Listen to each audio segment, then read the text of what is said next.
Pick up the battery and remove it from the phone here. At this time, you're going to want to remove your SIM card as well as your micro SD card as they're readily available right here. Access to our S5 internals is somewhat different from previous versions, the S3 and S4, as the S5 is built up under the display assembly. We're going to bring in our heat gun or blow dryer at this time to begin heating up the adhesive to soften it up to see if we can go ahead and lift the display assembly and access the internals. You'll notice the seams on the S5 are quite tight around the display assembly. We use the precision knife kit with the flat blade to begin our entry under the display assembly to cause as little damage as possible. Once you've begun that separation with the precision knife, we've then followed up with either a triangle opening tool or a plastic opening tool to continue around the perimeter.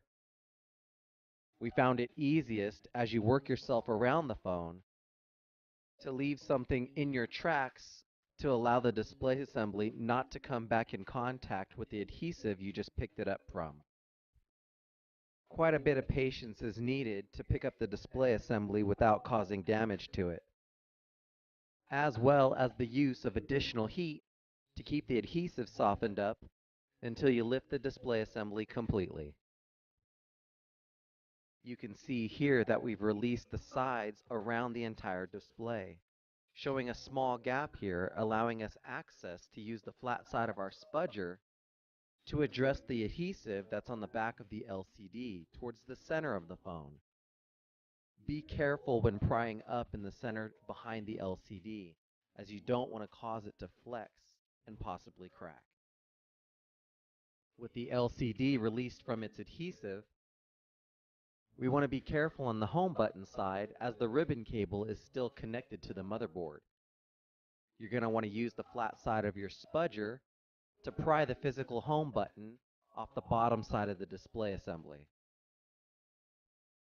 Before completely removing your display, don't forget to unplug it from your motherboard. Here we use our curved tweezers to pry up on the connection so that we can remove the display assembly completely from our phone.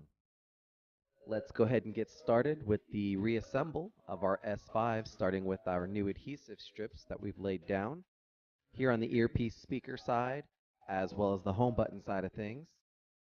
We send out free adhesive strips with all of our replacement parts. You're going to cut the adhesive with either scissors or your precision knife to size and length, and then lay it in place accordingly. You'll also notice here on our display assembly that on the sides of the LCD, we've went ahead and laid the adhesive strips directly onto the display. We also laid a small strip of adhesive here in the body of the phone for the ribbon wire for our home button. The home button assembly is also very specific when rebuilding before putting it onto the display assembly. Make sure that when you're putting it together that the home button sits in the plastic grooves correctly, and then followed up by the rubber backing that adheres to the bottom of the plastic. If you get lost, the rubber backing does have very specific indentation and grooves that will indicate the correct positioning. With your assembly rebuilt, let's peel up the covers for our adhesive strips here so we can position the ribbon wire accordingly. With our home button securely in place, we're going to put two small strips of adhesive on either side of the home button to assist in holding down the display assembly when we press it back down to the body. Let's now lift the covers on the rest of our adhesive strips here.